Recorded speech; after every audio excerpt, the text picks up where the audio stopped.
મિત્રો નમસ્કાર, આપ જોઈ રહ્યા છો બનાસ ગુરુવાણી અને હું છું આપની સાથે આલોક મિશ્રા। યુડાયસ પ્લસ જે પ્રોગ્રેશન એક્ટિવિટી છે 2025-26ની અંદર પ્રોગ્રેશન એક્ટિવિટી પૂર્ણ થયા પછી પણ આપણે જ્યારે ઇમ્પોર્ટ મેનુમાં જઈને બાળકોને ઇમ્પોર્ટ કરી રહ્યા છીએ, એટલે કે આપણી શાળામાં બીજી શાળામાંથી એલસી લઈને આવેલું બાળક એ પેન નંબર અને જન્મ તારીખથી આપણે એને ઇમ્પોર્ટ કરીએ છીએ।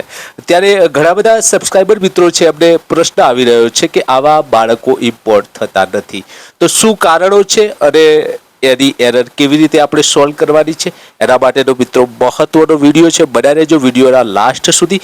આપણે ઝડપથી આ વિડીયો પૂર્ણ કરવાનો પ્રયત્ન કરશું અને જેથી આપણને પૂરી સંપૂર્ણ જાણકારી મળી રહે। તો આવો જોઈએ। સૌપ્રથમ આપણે યુડાયસ પ્લસના સ્ટુડન્ટ મોડ્યુલની અંદર લોગિન થઈ જવાનું રહેશે। હું અહીંયા લોગિન થઈ ગયો છું અને લોગિનમાં આપણે જે પ્રોગ્રેશન એક્ટિવિટી છે એના ઉપર આપણે ક્લિક કરશું। અહીં જોઈ રહ્યા છો, આપણે પ્રોગ્રેશન એક્ટિવિટી ઉપર ક્લિક કરશું। અહીંયા ઇમ્પોર્ટ મોડ્યુલ ઉપર આપણે ક્લિક કરશું। ઇમ્પોર્ટ મોડ્યુલ ઉપર ક્લિક કરતાની સાથે અહીંયા જે import within state, import outside state અને ડ્રોપબોક્સ જોવા મળે છે। ત્યારે ઇમ્પોર્ટ આપણે આપણી જે રાજ્યમાંથી જ કરવાના હોય તો ગો ઉપર જઈશું અને ગો ઉપર જતાની સાથે અહીંયા સર્ચનું ઓપ્શન આવી જાય છે। અહીંયા સ્ટુડન્ટ પેન અને બર્થ ડેટ માગે છે અને એના ઉપર ગો ઉપર કરવાનું રહેશે। મિત્રો આ આપણે પેન નંબરની મદદથી અને જન્મ તારીખની મદદથી એવા બાળકને ઇમ્પોર્ટ કરવાનો પ્રયત્ન કરીએ છીએ, પરંતુ એક મેસેજ એવો આવી જાય છે કે ફાઇનલાઇઝ પ્રોગ્રેશન પૂર્ણ થયું નથી, તેથી આપ ઇમ્પોર્ટ કરી શકતા નથી। તો આવી એરર આવે છે। તો આના માટે સૌપ્રથમ આપણે શું કરવું જોઈએ? તો આપે જે પ્રોગ્રેશન એક્ટિવિટી છે એના ઉપર જવાનું રહેશે। અહીંયા આપણે પ્રોગ્રેશન એક્ટિવિટી ઉપર આવી ગયા છે।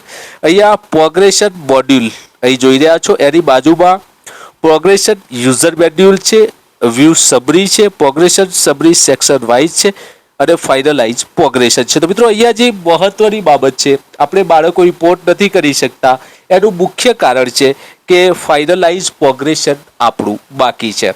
તો સૌપ્રથમ આપણે વ્યૂ સમરી ઉપર જવાનું રહેશે। અહીંયા આપણે જોઈ લેવાનું રહેશે તમામ બાળકોનું આપણે પ્રોગ્રેશન કર્યું છે કે નહીં, જોઈ લઈએ। આપણે પ્રોગ્રેશન સમરી સેક્શન વાઇઝ આપણે જોઈ લઈશું। તો આપણે અહીંયા ધોરણ વાઇઝ તમામ બાળકોનું અહીંયા ફાઇનલાઇઝ થઈ ગયું છે। અહીં જોઈ રહ્યા છો કે તમામ બાળકો અહીંયા ફાઇનલાઇઝ કરી દીધા છે।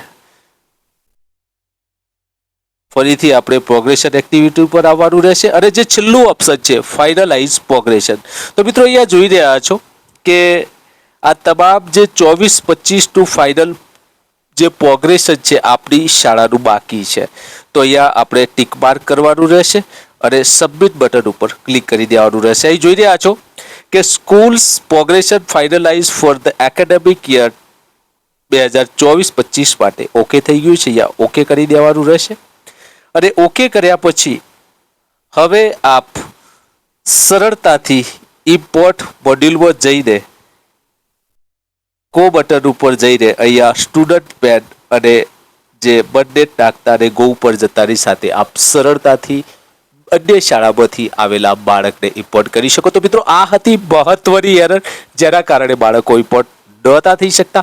આવા જ મહત્વના પ્રશ્નોની જાણકારી માટે આપ જોડાઈ શકો છો બનાસ ગુરુવાણી સાથે। વિડીયો ચોક્કસથી સારો લાગે તો મિત્રોને શેર કરશો અને આવી નિત નવી જાણકારી માટે બનાસ ગુરુવાણી ચેનલને સબસ્ક્રાઇબ કરીને જોડાઈ જવા વિનંતી। સાથોસાથ જે ગુજરાત રાજ્યના મારા તમામ શિક્ષક મિત્રો છે એમના માટેનો વિડીયો છે। ઘણીવાર એવું પણ બને છે કે આ વિડીયો માત્ર બનાસકાંઠા માટે નહીં પણ સમગ્ર ગુજરાત રાજ્યના જે શિક્ષકો છે, જે યુડાયસ પ્લસમાં વર્ક કરી રહ્યા છે, એવા મારા આચાર્ય મિત્રો છે, સૌના માટે છે।